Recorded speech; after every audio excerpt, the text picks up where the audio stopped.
Grabe na, kita bagyo na yan.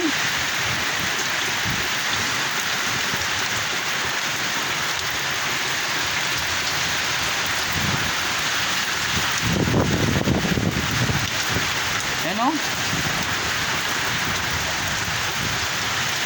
Iwas-iwas ng hangin. Grabe ang lakas.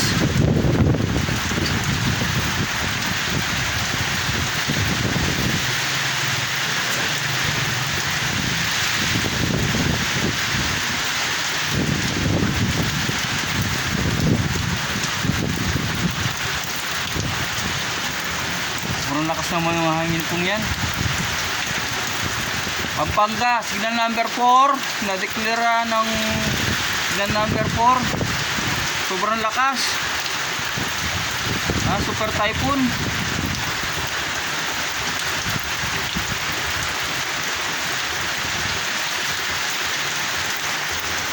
Grabe. Hindi na tanaw yung nasa sa malayo kasi hindi na ako makalabas ng bahay. Nakaka-nervous na lumabas ng bahay sa ganitong lakas ng ulan. Siyempre, hindi naman tayo mag-ipagsapalaran dyan, no? At si Jingjing tulog na yung bata. Babantay kami ng bahay namin kasi unang-una yung bahay namin kasi tumutulo. Yan o, ang dami tulo ng bahay namin. Kung napapansin niyo yung mga tulo na yan, oh, luma-luma na kasi yung bahay namin, yung bubong na yan, oh, puro tulo, no? Ngayon hindi naman ako pwede magpagsapalaran na matutulog na lang. Kung hanggang magdamag itong ulan na to, hindi naman ako paso sa matutulog kasi puro tulo naman ang bahay namin dyan, no? Ito, oh, bahay namin na yan. Ganito ang yari namin sa bahay namin, oh, tumutulo yan. Yan. Ngayon kami nag-YouTube kasi gusto rin namin mabago yung buhay namin. Pero sa ngayon talagang sobrang lakas ng bagyong super typhoon na to. Pangilabot. Yung bata pinatulog ka na kasi parang hindi niya makita yung ganito sitwasyon. Pero nagbabantay pa rin ako ngayon kasi hindi mo pwede hindi bantayan. Lalo na yung bahay namin, ganito na naman. Ang bahay namin kasi nito hindi mo siya nakapako. Nakapatong lang naman to sa mga mga bato, ganyan. Pinatungan namin ng bato. At pinatungan na lang namin ng sobrang lakas, oh. Grabe, oh. No? Nandito lang kami sa loob ng bakuran namin. Ano? Ingat kayo mga ingat. Talagang doble ingat lalo na sa panahon ngayon ng bagyo. Oh. Nakaka-nervyos talaga. Kung isipin ninyo, ingat lang. At kahit ganito yung sitwasyon namin dito, ano lang talaga, hindi ako pwedeng matulog kasi itong bahay namin, dito yung sitwasyon ng bahay namin talaga, tumutulog, nag-ipagsapalaran natin ang ganito. Hindi pa natin papalitan ng yero kasi alam nyo naman, hirap din ang buhay. Kaya ito, sobrang lakas. Grabe mga kajingking, mga huni na yun, no? Napansin ninyo yung puno, oh. Pagkatawin yung puno, palit lang yung puno nito, pero siyempre hindi naman wawas-iwas ng ganyang kalakas kung hindi rin malakas din yung hangin, di ba? Yung sa may kalayuan yung mga hindi na siya tanaw. Hindi na tanaw, oh. Kasi ako takmin ako lumabas, baka may magliparan ng mga yero, lalo na yung mga yero ko baka magsilipad, lalong hindi ko makakuha to.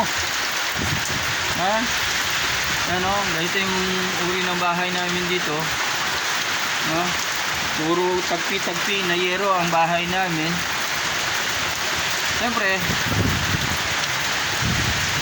papasalamat na lang kami na hindi na rin kami nangungupahan. Pero yung bahay nga namin, ganito yung itsura ng bahay ko. Yung bahay namin ni Gingging. Ito yung itsura ng bahay namin ni Gingging, oh. Kaya wala na si Modir, no? Yung itsura ng bahay ko na tumutulo bawat tagulan.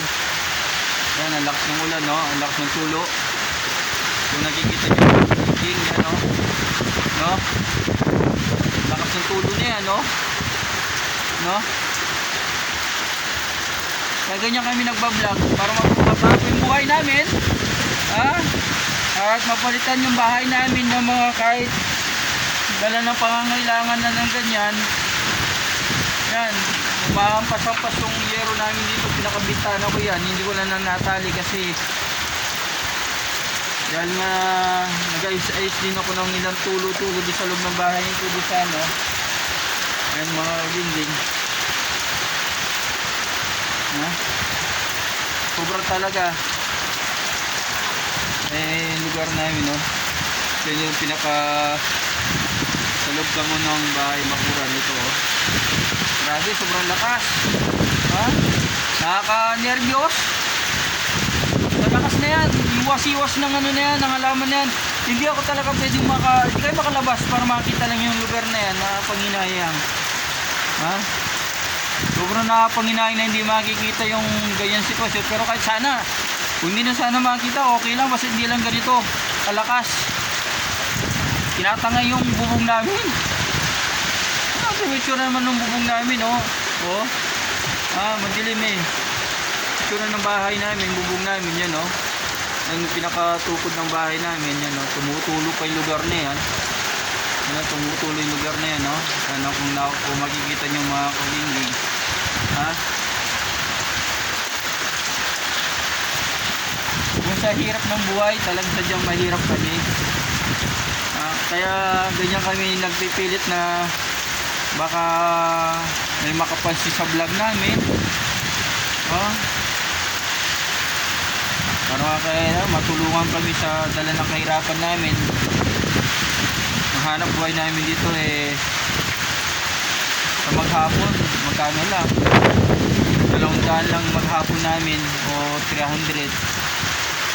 Si Gingging, wala na rin magulang yung bata na nanay, wala na si nanay si Gingging, namatay na yung nanay niya. Ito yung pinakano namin bahay mga Gingging, no?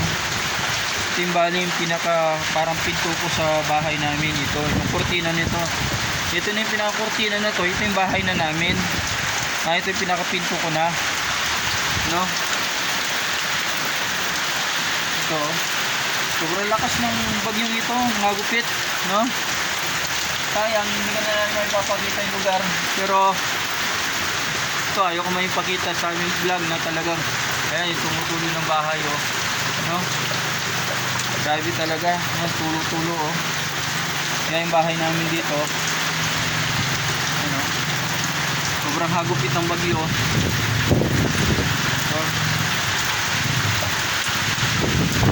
Sobrang lakas kung ano yun yung hagupit mga Gingging, no? Talagang pangkalahatan naman kasi yun lang nga dito, talagang nasa signal number 3 to 4 ang signal mga Gingging, no? At muna muna tatapusin namin dito at titignan ko muna yung ano, yung mga tinutuluan ng mga bubong ko dito. Alam niya si Gingging tulog na, no? Dito muna tatapusin ang video. Update na lang namin kayo mamaya o kaya bukas sa ating pagpa-vlog. Talagang sobrang hirap ng buhay. Ayun na yung bahay namin. Sige, kaya sa muli na lang, Gingging.